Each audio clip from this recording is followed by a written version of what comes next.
नमस्कार दोस्तों, स्वागत है आपका स्टडी फॉर सिविल सर्विसेज में। वीडियो को पूरा देखिए। कोई भी आपका फीडबैक है, कोई सजेशन है, तुरंत वीडियो में कमेंट करके जरूर बताइए। अच्छा लगे तो वीडियो लाइक जरूर कर लीजिए और ऐसे वीडियो लगातार फ्री में पाने के लिए चैनल को तुरंत सब्सक्राइब कर लीजिए और बेल आइकन को जरूर टैप कर लीजिए ताकि आगे भी सारे वीडियो आपको मिलते रहे। यूट्यूब में फॉलो करते हैं तो प्लीज ये वाला फ्री टेलीग्राम चैनल जरूर ज्वाइन कर लीजिएगा। सारे नोटिफिकेशन, सारे अपडेट यहीं पे आते हैं, ध्यान रखिएगा। स्टडी फॉर सिविल सर्विसेज का कोई भी पेड ग्रुप अगर आपको ज्वाइन करना है तो सिर्फ 856488053096906523860455 यही नंबर है हमारे, सिर्फ जहां पे कॉल या व्हाट्सएप कर सकते हैं। इंस्टाग्राम पे हमारा पेज जरूर फॉलो कर लीजिएगा, स्टडी फॉर सिविल .सर्विसेज है।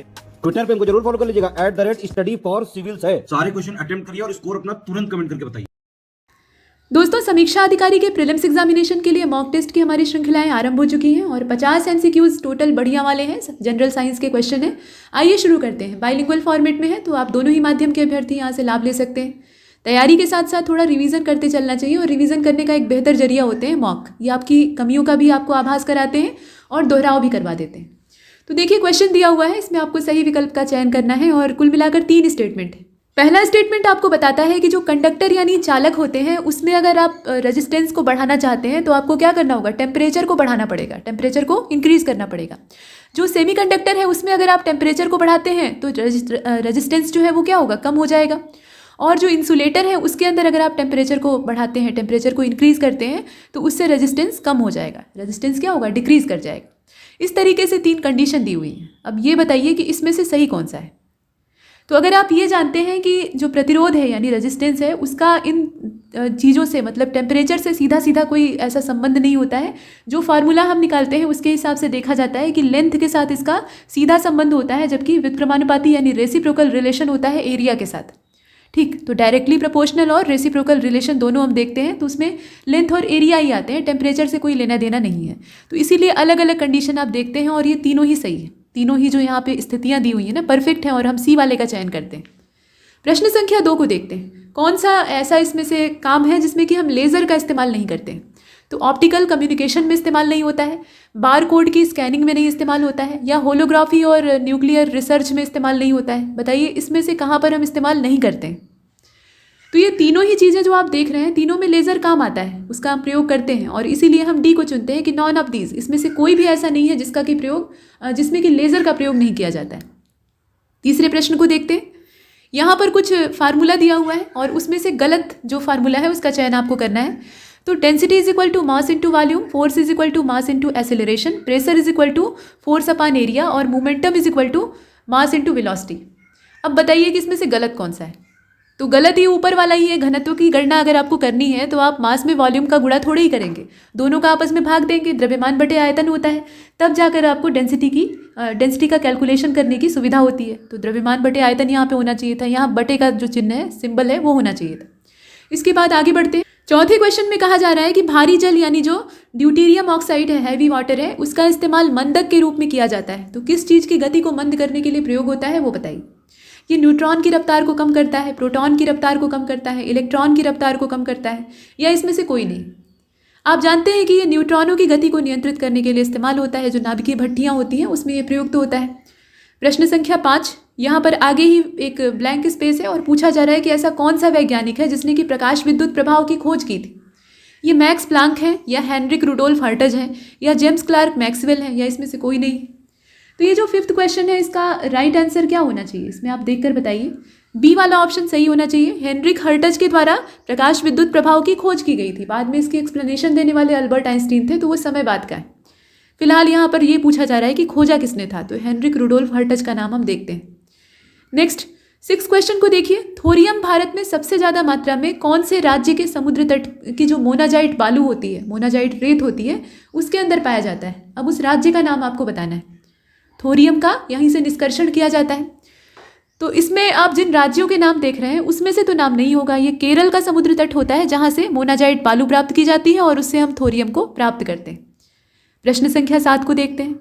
हाइड्रोजन बम, जैसे परमाणु बम होता है वैसे हाइड्रोजन बम उसका जस्ट अपोजिट प्रोसेस होता है। तो इसमें कौन सी अभिक्रिया इस्तेमाल होती है। नाभिकीय अभिक्रिया होती है, ये तो आप जानते हैं, लेकिन कौन वाला न्यूक्लियर रिएक्शन होता है ये आपको बताना है। तो ये अनकंट्रोल्ड फ्यूजन रिएक्शन है, अनकंट्रोल्ड फिजन रिएक्शन है, या फिर कंट्रोल्ड फ्यूजन रिएक्शन है। तो इतना तो आप ये ऐसे भी गेस कर सकते हैं कि एक बम है, तो बम में कंट्रोल करके क्या करेंगे, जितना वो अनकंट्रोल्ड रहेगा उतना ही ज़्यादा विनाशक होगा। तो इसमें फिर एक जो विकल्प है वो तो वैसे भी एलिमिनेट हो जाता है। अब इन दोनों में से आपको बताना है, ए और बी में से। तो सातवां जो है ना, इसका करेक्ट आंसर क्या होगा इसमें से, देख लीजिए और बताइए। देखिए इसका जो राइट आंसर है वो ए हो जाएगा। अनकंट्रोल्ड फ्यूजन रिएक्शन, अनियंत्रित संलयन अभिक्रिया होती है और ये ज़्यादा विनाशकारी होता है। परमाणु बम की तुलना में इसकी जो विनाशक क्षमता है वो ज़्यादा होती है। प्रश्न संख्या 8 को देखते हैं। बैटरी का जीवन चक्र यानी जो लाइफ साइकिल ऑफ बैटरी है वो किस चीज़ पर डिपेंड करता है, तो ये डेप्थ ऑफ चार्ज पर निर्भर करता है, माफ़ कीजिएगा डेप्थ ऑफ डिस्चार्ज पर निर्भर करता है। डिस्चार्ज की जो रेट होती है उस पर डिपेंड करता है या टेम्परेचर पर डिपेंड करता है, किस पर निर्भर करता है आप बताइए। तो 8th क्वेश्चन, करेक्ट आंसर इसका क्या होना चाहिए, तीनों पर ही निर्भर करता है। बैटरी कितना चलेगी, उसकी लाइफ साइकिल कितनी होगी, ये तीनों बातों पर निर्भर करता है कि डिस्चार्ज की डेप्थ कितनी है, डिस्चार्ज रेट कैसी है, टेम्परेचर कितना है। 9वें नंबर के प्रश्न को देखते हैं। आइस क्यूब न्यूट्रिनो वेधशाला, ये वेधशाला यानी जो ऑब्जर्वेटरी है, ये दुनिया की सबसे बड़ी न्यूट्रिनो ऑब्जर्वेटरी है, ठीक है, टेलीस्कोप वेधशाला है, इसकी विशेषता है। अब इसका निर्माण कहाँ पर किया गया है, एमुंडसेन स्कॉट दक्षिणी ध्रुव स्टेशन है, तो ये कहाँ पे है, मतलब इसकी लोकेशन आपको बतानी है। ऑस्ट्रेलिया में है, आर्कटिक में है, अंटार्कटिक में है। तो यहाँ आपकी मदद कर दिया है, काम आसान हो गया है, साउथ पोल का नाम ले लिया है और इससे आप चुन लेंगे। तो किसको चुनेंगे, इसमें से करेक्ट आंसर आपका हो जाएगा सी वाला, अंटार्कटिका। साउथ पोल की बात कर रहे हैं तो वैसे भी इसे पकड़ा जा सकता है। इसके बाद 10वें नंबर के प्रश्न को देखते हैं। यहाँ आगे ही एक ब्लैंक स्पेस है और कहा जा रहा है कि ये ऐसा तत्व है जिसका इस्तेमाल सोलर सेल बनाने में किया जाता है और ये प्रकृति में बहुत भारी मात्रा में यानी प्रचुर मात्रा में, पर्याप्त मात्रा में पाया भी जाता है। तो ये सिलिकॉन है, एंटीमनी है कि सीजियम है। ये पीरियोडिक टेबल के 3 अलग अलग जो एलिमेंट्स हैं उनके नाम दिए हैं और करेक्ट आंसर इसमें से हो जाएगा सिलिकॉन, ठीक है। सिलिकॉन जो है ये प्रकृति में प्रचुर मात्रा में भी पाया जाता है और सोलर बैटरी बनाने में इसका इस्तेमाल होता है। तो ए वाले विकल्प को हमने चुन लिया। 11वें प्रश्न को देखते हैं। पेरिस्कोप का निर्माण हमें करना है, हमें क्या करना है, पेरिस्कोप बनाना है अपने ऑब्जर्वेशन के लिए। और उसमें हम किस चीज़ का इस्तेमाल करेंगे, हम प्रिज्म लगाएंगे, मिरर लगाएंगे या कॉन्वेक्स या फिर कॉन्केव लेंस का इस्तेमाल करेंगे, क्या लगाएंगे कि पेरिस्कोप बन जाए। तो प्रिज्म या फिर मिरर जो है उसका इस्तेमाल कर लीजिए और इसमें से हम ए वाले विकल्प को इसीलिए चुन रहे हैं, पहला और दूसरा, ठीक है, प्रिज्म और दर्पण का प्रयोग। इसके बाद 12वें नंबर के प्रश्न को देखते हैं। यहाँ आगे ही फिर ब्लैंक स्पेस है और कहा जा रहा है कि इस घटना के कारण, ये जो वायुमंडलीय घटना है, इसकी वजह से वास्तविक सूर्यास्त और आभासी सूर्यास्त के बीच में समय का अंतर पाया जाता है और समय का अंतर लगभग 2 मिनट का होता है। असल में सूर्यास्त हो रहा है और हमें लग रहा है कि सूर्यास्त हो रहा है, दोनों चीज़ों में फ़र्क है और दोनों के बीच में समय अंतराल है और 2 मिनट का लगभग है। तो ये किस घटना की वजह से होता है। अब इसमें एटमॉस्फेरिक रिफ्लेक्शन उत्तरदायी होता है यानी वायुमंडलीय अपवर्तन, या फिर जो एटमॉस्फेरिक रिफ्लेक्शन है वो उत्तरदायी होता है, या एटमॉस्फेरिक डिफ्रेक्शन उत्तरदायी होता है। यानी अपवर्तन, परावर्तन, विवर्तन में से आपको चुनना है, बाकी तो वो वायुमंडल में होगा ही। तो 12वां प्रश्न आपने देखा और इसका जो करेक्ट आंसर है वो इसमें ए होना चाहिए। एटमॉस्फेरिक रिफ्रैक्शन होता है, असल में वायुमंडलीय अपवर्तन की घटना होती है जिसकी वजह से हमें दोनों के बीच में फ़र्क मालूम होता है। इसके बाद 13वें नंबर के प्रश्न को आप देखें। कौन सा रंग सबसे ज़्यादा विक्षेपित होता है, डेविएशन का प्रोसेस किस कलर में सबसे ज़्यादा होता है जब लाइट जो है वो प्रिज्म से होकर गुजरती है। मोनोक्रोमेटिक लाइट को हम प्रिज्म से गुजारते हैं तो वो 7 अलग अलग रंगों में बढ़ जाती है और जो रंग है उनमें विक्षेपण की प्रक्रिया को हम देखते हैं तो सबसे ज़्यादा विक्षेपित कौन सा होता है। अब इसमें जो रंग दिए हैं आप देखिए कि बैगनी रंग का प्रकाश यानी वायलेट कलर जो होता है वो सबसे ज़्यादा विक्षेपित होता है और सबसे कम विक्षेपण किसका होता है, लाल रंग का होता है। लेकिन यहाँ पे ज़्यादा वाले को पूछ रहा था तो हम बी वाले को चुनते हैं। इसके बाद 14वें नंबर के प्रश्न को देखें। टोटल इंटरनल रिफ्लेक्शन, ये जो घटना है इसके पीछे यहाँ पर कुछ एप्लीकेशन दिए हुए हैं, जैसे कि आकाश का रंग नीला दिखना, इसके अलावा गहरा समुद्र जो है उसका पानी नीला दिखाई देना, सूर्योदय और सूर्यास्त के समय सूर्य का लाल दिखाई देना। तो ये सारे एप्लीकेशन, इसमें से कौन सा ऐसा अनुप्रयोग है जो कि पूर्ण आंतरिक परावर्तन की वजह से हमें दिखाई देता है, बताइए। मतलब इसमें से किस घटना के पीछे पूर्ण आंतरिक परावर्तन उत्तरदायी है, ये आपको बताना है। अब आप अगर ध्यानपूर्वक देखें तो इसमें कोई भी घटना ऐसी नहीं है जिसमें कि पूर्ण आंतरिक परावर्तन यानी टोटल इंटरनल रिफ्लेक्शन जिम्मेदार हो। ये सारी जो प्रक्रियाएं हैं ये स्कैटरिंग ऑफ लाइट की वजह से होती है। प्रकाश का प्रकीर्णन हो जाता है, प्रकाश बिखर जाता है और इस वजह से हमें आसमान नीला दिखाई देता है, पानी नीला दिखाई देता है और जितनी भी चीज़ें। ठीक वैसे जो रेगिस्तान में आप मरीचिका की घटना देखते हैं, मिरेज की घटना देखते हैं, वो पूर्ण आंतरिक परावर्तन की वजह से होती है। इसके बाद 16वें नंबर के प्रश्न को देखते हैं, माफ़ कीजिए 15वें नंबर के। और इस 15वें प्रश्न में कहा जा रहा है कि कौन सा उपकरण रासायनिक ऊर्जा को विद्युत ऊर्जा में बदलता है, केमिकल एनर्जी को इलेक्ट्रिकल एनर्जी में कन्वर्ट करता है। तो ये काम किसका होता है। यहाँ जो नीचे डिवाइस उपकरण दिए हुए हैं इन्हें आप देखिए और इस पूरे जो इंस्ट्रूमेंट की लिस्ट दी हुई है इसमें से इलेक्ट्रिक सेल हमारा सही विकल्प हो जाएगा। विद्युत सेल में यही तो होता है, रासायनिक ऊर्जा होती है, उसको हम विद्युत ऊर्जा में बदलकर इस्तेमाल करते हैं। बाकी जो है उन्हें भी आपको पता होना चाहिए, जैसे कि विद्युत मोटर जो होता है ये इलेक्ट्रिकल एनर्जी को मैकेनिकल एनर्जी में कन्वर्ट करता है, और जो बिजली का पंखा होता है वो इलेक्ट्रिक एनर्जी को मैकेनिकल एनर्जी में कन्वर्ट करता है। टरबाइन का काम क्या होता है, ये मैकेनिकल एनर्जी को इलेक्ट्रिक एनर्जी में कन्वर्ट करती है। पवन चक्की का काम भी वही होता है। तो इसे हमने देखा, फिलहाल इसका ए वाला आंसर जो है वो सही है। 16वें नंबर के प्रश्न को देखते हैं, लेज़र की खोज किसने की थी। तो ये तो सीधा प्रश्न है, इसमें आपको अगर आता है तो आप आराम से टिक कर लेंगे, ये मैमन जी का काम था। बाकी थॉमस यंग को आप देख रहे हैं, तो थॉमस यंग ने प्रकाश के व्यतिकरण के बारे में एक्सप्लेन किया था, यानी इंटरफेरेंस ऑफ लाइट। और लेज़र का आप देख ही चुके हैं। फोटोन की खोज करने वाले वैसे तो बहुत सारे साइंटिस्ट इस पर चर्चा कर रहे थे, लेकिन अल्बर्ट आइंस्टीन ने सबसे पहले कायदे की एक्सप्लेनेशन दी थी। और लॉगरिथम की खोज करने वाले जॉन नेपियर थे, उस पर अपनी थ्योरी इन्होंने दी थी। तो कुल मिलाकर हमने बी वाले विकल्प को चुना। 17वें प्रश्न को देखते हैं, कौन सा ऐसा सेमीकंडक्टर है जो कि फिजिक्स और इलेक्ट्रॉनिक्स दोनों के, अब यहाँ पे फिजिक्स की जो दो ब्रांच है उनके नाम दिया है, एक तो सेमीकंडक्टर फिजिक्स है और दूसरी इलेक्ट्रॉनिक्स है। ये दोनों ही भौतिक विज्ञान की शाखाएं हैं। तो इन दोनों के नियमों के आधार पर काम करने वाला इसमें से कौन सा है। रेडियो इन दोनों के सिद्धांतों पर काम करता है, या फिर टेलीविज़न इन दोनों ही विधाओं के सिद्धांतों पर काम करता है, या संचार प्रणाली यानी कम्युनिकेशन सिस्टम जो है वो ऐसे काम करता है, या कंप्यूटर।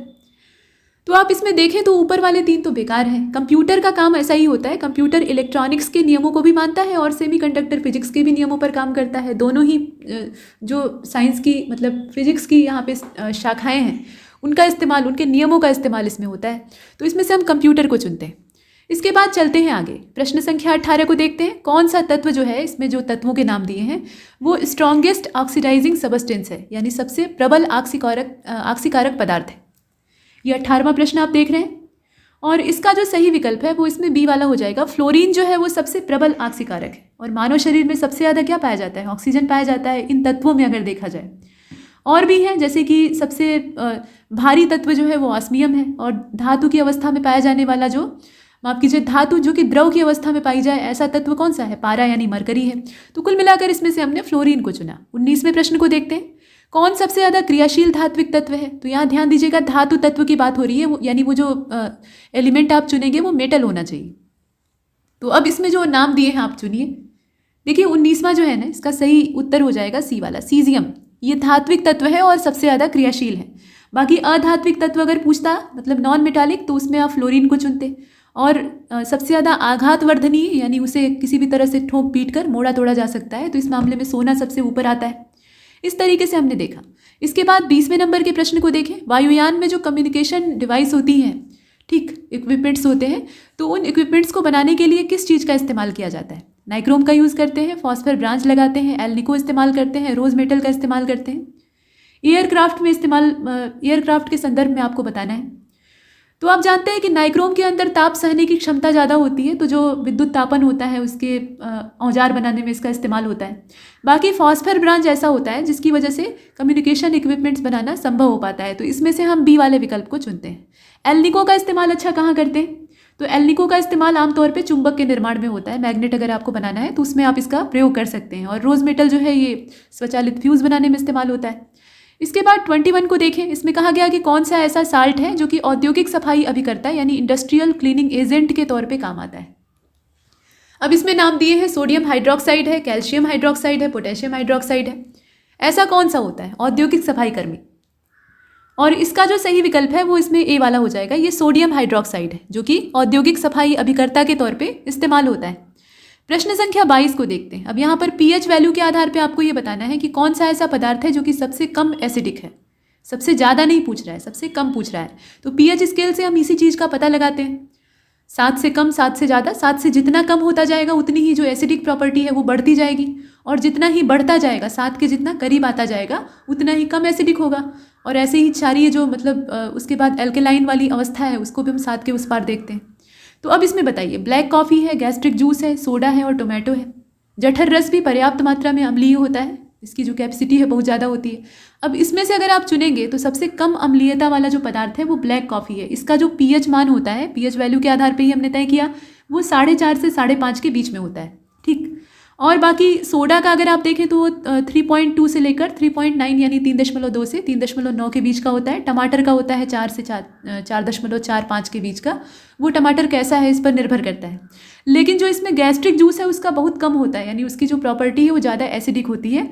ये 1.2 से 2 के बीच का होता है। ठीक, तो इसमें सबसे कम वाला पूछ रहा था। इसके बाद 23वें प्रश्न को देखते हैं। यहाँ कहा गया कि एल्कलाइन सॉल्ट यानी जो क्षारीय लवण है उसका जलीय विलयन लाल लिटमस पेपर को किस रंग का बना देता है। लाल लिटमस को यह किस रंग का कर देता है? काला कर देता है, हरा कर देता है, नीला कर देता है या फिर सफ़ेद कर देता है। और इसका जो सही विकल्प है वो इसमें सी वाला हो जाएगा, नीला कर देता है। ठीक है, ये लाल लिटमस को नीला कर देता है। इसके बाद आगे बढ़ते हैं। पोटेशियम नाइट्रेट का प्रयोग निम्नलिखित में से किसमें नहीं किया जाता है? तो गन पाउडर के निर्माण में नहीं किया जाता है, या जो सेंसिटिव टीथ होते हैं उनमें टूथपेस्ट बनाने के लिए इस्तेमाल नहीं होता है, झंझनाहट को रोकने के लिए जो पेस्ट आजकल बनते हैं, या फिर रॉकेट में जो ईंधन डालते हैं हम लोग उसमें ऑक्सीकारक के तौर पे इस्तेमाल नहीं होता है, या टूथपेस्ट में झाग बनाने के लिए एजेंट के तौर पे इस्तेमाल नहीं होता है। तो इसमें अगर आप देखें तो ऊपर वाले जो 3 काम हैं वो पोटेशियम नाइट्रेट ही करता है। ये तीनों काम ये कर लेता है, लेकिन टूथपेस्ट में झाग बनाने का काम इसके जिम्मे नहीं होता है। टूथपेस्ट में झाग बनाने का जो झाग अभी करता है उसके तौर पे काम करता है सोडियम कार्बोनेट। ठीक, तो इसमें से हम डी वाले विकल्प को चुनकर बाहर कर देते हैं। प्रश्न संख्या 25 में पूछा गया कि मिल्क ऑफ मैग्नीशिया, इसका प्रयोग किस तौर पे किया जाता है, किस चीज़ में काम आता है? तो जो वेस्ट वाटर होता है उसके ट्रीटमेंट में काम आता है, फायर रेजिस्टेंट के तौर पे, रिटार्डेंट के तौर पे इस्तेमाल होता है, या एंटासिड के तौर पे इसे इस्तेमाल किया जाता है प्रति अम्ल के रूप में। बताइए मिल्क ऑफ मैग्नीशिया का प्रयोग हम कहाँ कहाँ पे करते हैं? तो 25 को आप देख रहे हैं और इसका जो राइट आंसर है वो सी हो जाएगा, क्योंकि हम तीनों ही स्थान पे इसका प्रयोग कर लेते हैं। ठीक है, ये मैग्नीशियम हाइड्रोक्साइड होता है असल में, जिसे कि हम इसमें मिल्क ऑफ मैग्नीशिया कहते हैं। असल में उसका ये जलीय विलयन होता है, उसमें पानी की भी मात्रा होती है, तब जाकर ये बनता है मिल्क ऑफ मैग्नीशिया, और इसका इस्तेमाल हम इन सभी में करते हैं। ठीक, इसके बाद आगे चलते हैं। 26वें प्रश्न में कहा गया कि विद्युत केबलों में ताप रोधक के रूप में किसका इस्तेमाल किया जाता है? ये इंसुलेटर होता है इलेक्ट्रिक केबल में, और इसके तौर पे क्या चीज़ काम आती है? मैग्नीशियम ऑक्साइड इस्तेमाल करते हैं, कैल्शियम हाइड्रोक्साइड इस्तेमाल करते हैं, सोडियम हाइड्रोक्साइड है या पोटेशियम हाइड्रोक्साइड है। यहाँ पर कुछ यौगिकों के नाम दिए हैं। और 26 को आप देख रहे हैं, इसका जो करेक्ट आंसर है वो ए हो जाएगा। मैग्नीशियम ऑक्साइड का इस्तेमाल किया जाता है। ठीक है, मैग्नीशियम ऑक्साइड का हम इस्तेमाल करते हैं। और इसके अलावा अगर आप देखें कैल्शियम हाइड्रोक्साइड जो है वो ब्लीचिंग पाउडर के निर्माण में इस्तेमाल होता है। पेट्रोलियम का अगर आपको शोधन करना है या फिर साबुन बनाना है तो उन सब के लिए सोडियम हाइड्रोक्साइड का इस्तेमाल करते हैं। पोटेशियम हाइड्रोक्साइड का इस्तेमाल जो क्षारीय बैटरियां होती हैं उनमें विद्युत अपघटक के तौर पे करते हैं। तो अलग अलग इनका प्रयोग है, इसमें से हम ए को चुनते हैं। इसके बाद 27 को देखते हैं। सही विकल्प का आपको चयन करना है। एसिटिक एसिड जो है ये खाद्य पदार्थ जो होते हैं उनके प्रिजर्वेशन में काम आता है। साइट्रिक एसिड का इस्तेमाल ये चमकदार नमक बनाने में किया जाता है, चमकदार नमक बनाने में किया जाता है। जबकि बोरिक एसिड जो है ये कैरम बोर्ड पर ड्राई लुब्रिकेंट के तौर पे यूज़ होता है। अब बताइए कि इसमें से सही कौन सा है?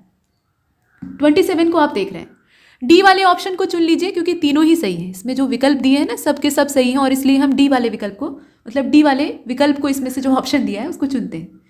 ये तीनों ही अपना सही जगह पे दिया है। हालांकि ऐसा नहीं है कि एक पदार्थ का एक ही चीज़ में इस्तेमाल किया जाता हो, इसके जो अन्य अनुप्रयोग हैं वो भी आपको मालूम होने चाहिए। इसके बाद 28 को देखते हैं। निम्नलिखित में से कौन सा ऐसा नियम है जिसके हिसाब से ये कहा गया कि स्थिर दाब पर गैस की निश्चित मात्रा का आयतन उसके ताप यानी परम ताप के समानुपाती होता है? मतलब according to which of the following law at constant pressure the volume of a gas given amount of a gas is proportional to its temperature. ठीक है, इसका जो टेम्परेचर है और एब्सोल्यूट टेम्परेचर की बात हो रही है, ध्यान दीजिएगा। तो इसमें एवोगैड्रो का नियम है, गैलुसेक का नियम है, चार्ल्स का नियम है। बताइए इसमें से कौन सा नियम इस चीज़ को बताता है? तो 28 को आप देख रहे हैं और करेक्ट आंसर इसका सी होगा। ये चार्ल्स का नियम है, जिसमें कि ऐसा कहा गया है कि जो गैस की निश्चित मात्रा का आयतन है वो उसके ताप के समानुपाती हो जाएगा। आगे बढ़ते हैं, प्रश्न संख्या 29 को देखते हैं। ग्राहम का जो विसरण नियम है, डिफ्यूजन लॉ है, उसके हिसाब से समान ताप और किस चीज़ पर गैसों के विसरण की दर उन गैसों के घनत्व के वर्गमूल के व्युत्क्रमानुपाती होती है। मतलब inversely proportional to the square root of the density of those gases. बताइए अब इसमें वर्गमूल के व्युत्क्रमानुपाती कहा जा रहा है। ठीक है, तो inversely proportional to the square root of density of those gases. इसमें से आप देखकर बताइए किस चीज़ के। तो 29 को जो आप देख रहे हैं करेक्ट आंसर क्या होगा? इसका ए हो जाएगा। दाब की बात की जा रही है, मतलब ये है कि समान ताप और दाब पर, यानी क्या होगा, टेम्परेचर को भी हम एक स्थिर रख रहे हैं और जो प्रेशर है उसको भी हम स्थिर रख रहे हैं। तो जो गैसों की विसरण की दर है वो उन गैसों के घनत्व के वर्गमूल के व्युत्क्रमानुपाती होगी, यानी रेसिप्रोकल रिलेशन यहाँ पे होगा। इसको आपको याद रखना है। तो प्रेशर को हमने चुना। इसके बाद 30 को देखते हैं। निम्नलिखित में से कौन सी धातु केवल अम्लों के साथ क्रिया करके हाइड्रोजन गैस को विस्थापित करती है और हाइड्रोक्साइड बनाती है? बताइए, ये कौन सा मेटल है? आयरन है, कैडमियम है, कोबाल्ट है कि टिन है? अब इसमें कई सारे दिए हुए हैं और इसीलिए आप डी वाले विकल्प को चुनेंगे, क्योंकि इसमें जितने हैं वो सब ये काम करते हैं। ठीक है, ऊपर के सभी, ये सभी हाइड्रोक्साइड का निर्माण कर सकते हैं। Iron, cadmium, cobalt, nickel, tin, lead, ये सब। इसके बाद आगे चलते हैं। प्रश्न संख्या, इसमें डी वाले विकल्प को हमने चुना है। 31वें प्रश्न को देखते हैं। निम्नलिखित में से कौन सा ऐसा कंपाउंड है जो कि प्रयोगशाला में अभिकर्मक के तौर पर इस्तेमाल होता है? तो ये सिल्वर नाइट्रेट है, पोटेशियम नाइट्रेट है, कॉपर नाइट्रेट है या कैल्शियम नाइट्रेट? 31 को आपने देखा और इसका जो करेक्ट आंसर है वो ए हो जाएगा। ये सिल्वर नाइट्रेट है। ठीक है, सिल्वर नाइट्रेट का इस्तेमाल, इसे लूनर कॉस्टिक भी कहा जाता है। प्रयोगशाला में अभिकर्मक के तौर पे इसे प्रयोग किया जाता है। 32वें प्रश्न को देखते हैं। निम्नलिखित में से कौन सा उपयोग नीला कसीस का नहीं है? जो ब्लू विट्रॉल होता है उसका इस्तेमाल इसमें से कहाँ पर नहीं होता है? तो कवकनाशक के तौर पे इस्तेमाल नहीं होता है, फंगीसाइड के तौर पे ये यूज़ नहीं होता है, या डिसइंफेक्टेंट के तौर पे इस्तेमाल नहीं होता है, या फिर ये विद्युत लेपन में यानी जो इलेक्ट्रोप्लेटिंग होती है उसमें काम नहीं आता है। कहाँ पर ये इस्तेमाल नहीं होता है? तो इसमें से कोई भी ऐसा उपयोग नहीं दिया है जो कि इसमें न किया जाता हो। मतलब नीला कसीस हर जगह इस्तेमाल होता है। और ये असल में पेंटाहाइड्रेट कॉपर सल्फेट होता है, जिसको कि नीला थोथा या नीला कसीस कहा जाता है। ठीक है, इसके कई सारे नाम हैं तो आपको पता होना चाहिए, और ये हर जगह पे काम आता है। तो इसमें से हमने डी वाले विकल्प को चुना कि कोई भी ऐसा इसमें ऑप्शन नहीं है जिसमें कि ये काम ना आता हो। इसके बाद 33वें प्रश्न को देखिए। मिश्र धातु है और इसका नाम है क्रोम वैनेडियम स्टील, और इसका निर्माण अगर हमें करना है तो हमें कौन सा तत्व नहीं मिलाना चाहिए, किस एलिमेंट का इस्तेमाल नहीं करना चाहिए, उसको आप चुनकर बताइए। तो आयरन, क्रोमियम, कॉपर और मैग्नीज दिया है।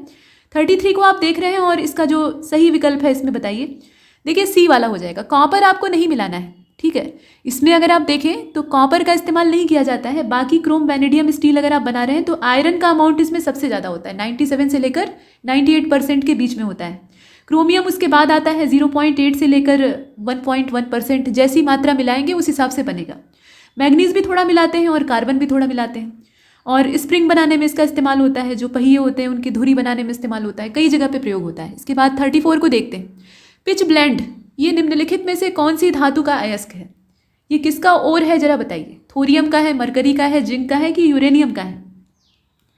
तो ये जो पिच ब्लेंड आप देख रहे हैं ये यूरेनियम का अयस्क है। बाकी थोरियम का तो आप जानते हैं, अभी पीछे आपने एक क्वेश्चन देखा है, मोनाजाइट इसका अयस्क होता है, और पारे का होता है सिनेबार, जिंक का होता है कैलामाइन। एक धातु या एक पदार्थ के कई सारे अयस्क हो सकते हैं, तो इसमें से हमने यूरेनियम को चुना है।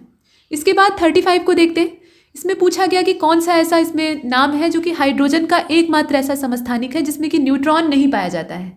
ठीक है, हाइड्रोजन के जो समस्थानिक हैं यानी आइसोटोप्स हैं, उसमें से कौन सा ऐसा है जिसमें कि न्यूट्रॉन नहीं पाया जाता है? प्रोटियम में नहीं पाया जाता है, ड्यूटेरियम में नहीं पाया जाता है, या टाइट्रियम में नहीं पाया जाता है? इसमें आप देखें तो 35 और करेक्ट आंसर इसका ए होगा। प्रोटियम में नहीं पाया जाता है, ये एकमात्र ऐसा आइसोटोप है जिसमें कि न्यूट्रॉन नहीं होता है। बाकी ड्यूटेरियम को अगर आप देखें तो बहुत सारी जैव रासायनिक अभिक्रियाओं में सूचक के तौर पे और ड्यूटेरियम ऑक्साइड यानी भारी जल के निर्माण में इस्तेमाल होता है। टाइट्रियम जो है ये रेडियो एक्टिव समस्थानिक है। तो इनकी अलग अलग विशेषताएं हैं, इसमें से प्रोटियम को आप चुन लेते हैं। 36 को देखते हैं। कौन सा रोग विषाणु की वजह से नहीं होता है? वायरस से न होने वाला रोग आपको बताना है। तो इसमें मीजल है, चिकन पॉक्स है, फ्लू है और कॉलेरा है। बताइए। तो 36, अब इसे आप ध्यान से देखिएगा तो डी वाला हैजा जो है ना वो बैक्टीरिया की वजह से होता है, जीवाणु की वजह से होता है। बाकी जितनी भी बीमारियों को आप देख रहे हैं वो सब वायरस से होती है। 37 को देखते हैं। निम्नलिखित में से किस रोग के संचरण का तरीका वायु और जल दोनों ही है, मतलब पानी और हवा दोनों से फैलता है? तो इसमें डायरिया दिया है, टाइफाइड दिया है, पोलियो दिया है, हेपेटाइटिस ए दिया है। बताइए पानी और हवा दोनों से फैलने वाला रोग कौन सा है? तो इसमें से आप सी वाले ऑप्शन को चुन लीजिए। पोलियो जो है वो दोनों से फैलता है, हवा से भी और पानी से भी, तो ये ज़्यादा समस्या है। बाकी जो है उसमें अतिसार यानी डायरिया जो है ये तो पानी से, संक्रमित पानी और भोजन जो है उससे फैल जाता है। टाइफाइड पानी से फैलता है, हेपेटाइटिस ए जो है वो भी पानी से फैलता है। तो पोलियो को हमने चुन लिया। इसके बाद 38 को देखें। अरुचि तंत्रिकांश, एनोरेक्सिया नर्वोसा, ये एक तरह की डिजीज़ है, एक रोग है, और ये किससे संबंधित है, मतलब किस अंग को प्रभावित करता है, ये आपको बताना है। तो 38 को आपने देखा, करेक्ट आंसर क्या होना चाहिए? मस्तिष्क को प्रभावित करता है। वजन बढ़ने के डर से जो मनुष्य हैं वो कम खाना शुरू कर देते हैं, मतलब डाइटिंग शुरू कर देते हैं। उनके दिमाग में ऐसा फितूर चढ़ जाता है कि मेरा वजन बढ़ रहा है, और ज़्यादा ना बढ़ जाए, इस वजह से वो खाना ही छोड़ देते हैं। तो ये दिमागी एक तरह की बीमारी होती है, मतलब मानसिक विकार होता है। तो इसमें से हम सी वाले विकल्प को चुनते हैं। इसके बाद 39 को देखते हैं। 39 में देखिए कहा जा रहा है कि कौन सा सही सुमेलित नहीं है बताइए। तो विटामिन और उनसे होने वाली जो बीमारियां हैं, मतलब उनकी कमी से होने वाली जो बीमारियां हैं, उनके नाम दिया है। जैसे विटामिन B1 जो है, इससे बेरी बेरी रोग हो जाता है इसकी कमी से। विटामिन B3 जो है, इसकी कमी से पेलाग्रा हो जाता है। पेलाग्रा यानी चर्मदाह नाम का जो रोग है वो हो जाता है। और पेरेस्टेशिया जो है ये हो जाता है विटामिन B5 की कमी से। B9 अगर कम हो जाए तो हड्डियाँ काफ़ी मुलायम हो जाती हैं। ऑस्टियोमेलेशिया की जो बीमारी है वो फैल जाती है। बताएं कि इसमें से गलत कौन सा है। तो 39 में स्पष्ट दिखाई दे रहा है कि जो डी वाला है वही गलत है। ऑस्टियोमेलेशिया और रिकेट्स नाम के जो रोग हैं वो विटामिन डी की कमी से होते हैं, न कि विटामिन B9 की कमी से। ठीक, तो इसमें से हम ये डी वाले विकल्प को बाहर कर लेते हैं, बाकी सब सही दिया है। 40वें प्रश्न को देखिए। एक व्यक्ति जो कि एक बीमारी से पीड़ित है वो नेत्रदान कर सकता है, मतलब एक डायबिटिक पर्सन जो है वो नेत्रदान कर सकता है। हेपेटाइटिस बी से ग्रस्त है तो नेत्रदान कर सकता है, या उसे रेबीज़ हो गया है तो भी वो नेत्रदान कर सकता है, या फिर उसे ल्यूकेमिया हुआ है तो वो माफ़ कीजिएगा नेत्रदान कर सकता है। आप अपनी आँख को डोनेट करना चाहते हैं तो आपको इसमें से कौन सी बीमारी है, तो उस कंडीशन में भी आप अपनी आँखें डोनेट कर सकते हैं। 40वें प्रश्न को आप देख रहे हैं। इसमें से अगर आप देखें तो बाकी बीमारियां जो है उसमें नेत्रदान की या किसी भी अंगदान की इजाज़त नहीं होती है, लेकिन डायबिटीज़ अगर आपको है तो उसमें अगर आपका शुगर नियंत्रित है और आपकी पीछे की जो मधुमेह की हिस्ट्री है वो ठीक ठाक रही है तो उस कंडीशन में आप नेत्रदान कर सकते हैं। ठीक, और बाकी अगर आप देखें तो हाई ब्लड प्रेशर से ग्रस्त मनुष्य भी नेत्रदान कर सकता है, और अगर कोई संक्रामक रोग आपको नहीं है और आप ट्यूबरकुलोसिस से भी पीड़ित हैं तो भी आप नेत्रदान कर सकते हैं। कुल मिलाकर इसमें से हम ए वाले ऑप्शन को चुनते हैं।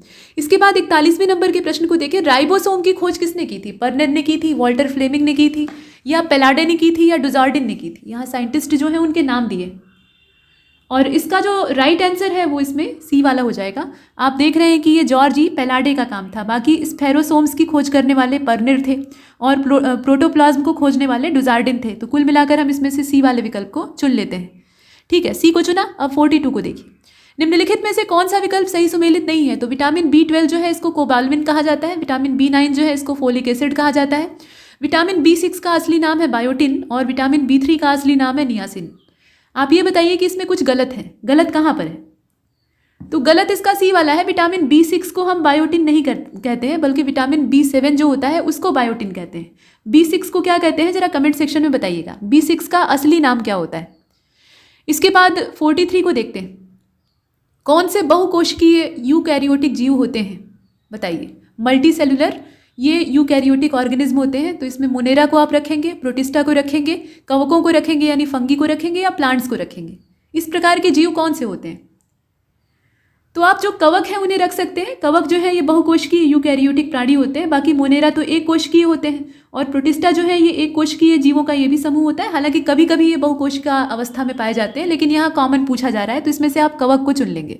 ठीक है, फंगी को चुनिएगे, और इसका जो सी वाला विकल्प है वो सही है। इसके बाद 44 को देखते हैं। BCG का टीका लगता है। अब इसमें कौन से रोग का बचाव होता है जरा बताइए। किस रोग के बचाव के लिए दिया जाता है? तो इसमें आप रोगों के नाम देख रहे हैं। आप 44 जो है इसका राइट आंसर क्या होना चाहिए? अब ये जो प्रश्न है इसमें पूछना चाहिए था कि किस रोग के बचाव के लिए नहीं दिया जाता है, मतलब कौन सा रोग इसके टीके के अंतर्गत नहीं आता है। तो इसमें टिटनेस, तपेदिक, डिप्थीरिया और काली खांसी दिया है, और इसमें से आप बी वाले विकल्प को चुन लीजिए। ट्यूबरकुलोसिस के उपचार के लिए या उसकी रोकथाम के लिए BCG का इस्तेमाल किया जाता है। इसमें ये पूछा जा रहा है कि BCG का टीका, ये प्रश्न सही है अपनी जगह पे, और इसमें संरचना में दोष नहीं है। ठीक है, ये सही पूछा गया है। यहाँ थोड़ा सा बोलने में मिस्टेक हुआ है, उसके लिए मैं माफ़ी चाहती हूँ। BCG का टीका निम्नलिखित में से किस रोग के बचाव के लिए दिया जाता है? तो इसमें आप देखें कि रोगों के नाम दिए, टिटनेस है, डिप्थीरिया है, वूपिंग कफ यानी काली खांसी है, पर्टुसिस भी कहा जाता है। तो इन सब के उपचार के लिए दिया जाता है। लेकिन ट्यूबरकुलोसिस का अगर आपको उपचार करना है, मतलब उससे बचाव करना है, तो उसके लिए BCG का टीका इस्तेमाल होता है। मतलब तपेदिक के लिए BCG का प्रयोग करते हैं, और बाकियों के लिए क्या करते हैं? टिटनेस के लिए, डिप्थीरिया के लिए और काली खांसी के लिए DPT का टीका आता है। DPT में तीनों बीमारियों का निदान हो जाता है।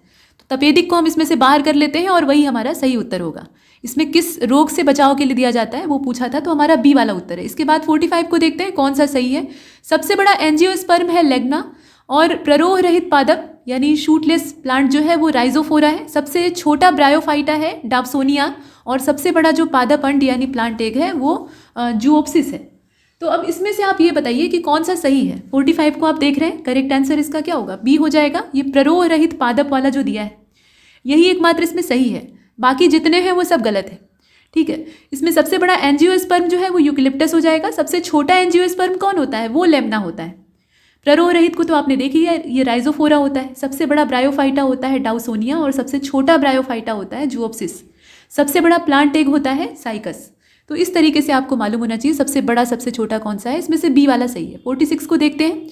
लैक्राइमल ग्लैंड्स ये पाई जाती है, कहाँ पर पाई जाती है जरा बताइए। कान के अंदर पाई जाती है, नाक में पाई जाती है, आँखों में पाई जाती है, कहाँ पे पाई जाती है, तो ये आँखों में पाई जाती है। ठीक है, लैक्राइमल ग्लैंड जो है ये आँखों के अंदर पाई जाती है, और इसमें से हम सी वाले विकल्प का चयन करते हैं। 47 को देखते हैं। 47 में कहा गया कि गलत विकल्प कौन सा है बताइए। मोरी कल्चर के अंतर्गत शहतूत की खेती की जाती है, यानी मलबरी की फार्मिंग की जाती है। पोमोलॉजी में हम फलों की खेती करते हैं। ओलेरी कल्चर में हम जैतून उगाते हैं, यानी जो ऑलिव होता है उसकी कल्टीवेटिंग करते हैं, माफ़ कीजिएगा उसका कल्टीवेशन करते हैं। और हेलीकल्चर जो होता है उसमें हम स्नेल फार्मिंग करते हैं। तो बताएं कि इसमें से गलत कौन सा है। 47 को आपने देखा, और इसका जो सही विकल्प है वो इसमें सी वाला हो जाएगा। ओलेरी कल्चर में हम जैतून नहीं उगाते हैं। ठीक है, ओलेरी कल्चर में हम क्या करते हैं, सब्जियों की खेती करते हैं। तो इसमें से हम जो सी वाला विकल्प है उसे बाहर कर लेते हैं, बाकी सब सही है। प्रश्न संख्या 48 को देखिएगा, कौन सा सही सुमेलित नहीं है। सबसे बड़ा अंग मनुष्य के शरीर में होता है त्वचा, यानी स्किन। और सबसे जो व्यस्त आर्गन होता है, यानी सबसे व्यस्त अंग होता है वो यकृत होता है। सबसे ज़्यादा काम वही करता है पूरे शरीर में। सबसे बड़ी हड्डी होती है फीमर, और सबसे छोटी हड्डी होती है स्टेप्स। इसमें आप देखकर बताइए कौन सा गलत है। स्टेप्स नाम की जो हड्डी है वो सबसे छोटी होती है, और सबसे बड़ी होती है फीमर। कहाँ पर पाई जाती है ये भी पूछा जाता है, लेकिन यहाँ पर सिर्फ बड़ा छोटा पूछा है। इसमें से जो गलत है उसकी तलाश आपको करनी थी, और इसका जो राइट आंसर है वो बी हो जाएगा। सबसे ज़्यादा व्यस्त अंग यकृत नहीं होता है, हालांकि यकृत के जिम में भी बहुत सारे काम होते हैं। लिवर कम काम नहीं करता है, लेकिन उससे भी ज़्यादा काम करने वाला जो अंग होता है वो होता है हृदय। दिन रात काम करता है पंप का। और उसके बाद 49 को देखते हैं। गलत विकल्प का आपको चयन करना है। लगातार काम करने के मामले में वो रिकॉर्ड तोड़ है। मैर्मिकोलॉजी जो है इसमें पादप जीवाश्मों का अध्ययन किया जाता है। जो प्लांट फॉसिल्स होते हैं उस पर हम लोग स्टडी करते हैं। वायरोलॉजी में हम विषाणुओं के बारे में पढ़ते हैं। अगर बैक्टीरिया के बारे में स्टडी करनी है तो हमें बैक्टीरियोलॉजी पढ़नी चाहिए, मतलब उसके अंतर्गत स्टडी करनी चाहिए। और निथोलॉजी में हम पक्षियों का अध्ययन करते हैं। बताएं कि इसमें से गलत कौन सा है। तो ये जो 49 है ना, ऊपर वाला ही गलत है। मैर्मिकोलॉजी में हम चींटियों के बारे में पढ़ते हैं। ठीक है, ये जो आप देख रहे हैं ना कि स्टडी ऑफ प्लांट फॉसिल्स, इसका अध्ययन हम कहाँ पर करते हैं। ये प्लांट फॉसिल्स की जो स्टडी है ये असल में पैलियोबॉटनी के अंतर्गत की जाती है। ठीक है, पैलियोबॉटनी नाम की जो विधा है उसके अंतर्गत हम पौधों के जीवाश्मों पर चर्चा करते हैं, अध्ययन करते हैं कि वो कितना पुराना है। और 50वां अंतिम प्रश्न आप देख रहे हैं कि कौन सा विकल्प सही सुमेलित है बताइए। तो एडिबल पार्ट दिया है और प्लांट दिया है। तना हम लोग खाते हैं पालक का, मतलब पालक के पूरे पौधे में हम तने का खाने के लिए इस्तेमाल करते हैं। आलू का जो पूरा पौधा होता है उसमें हम पत्तियाँ खाते हैं। मूली का हम जड़ खाते हैं, और शकरकंद का हम लोग फूल खाते हैं। बताइए कि इसमें से सही कौन सा है।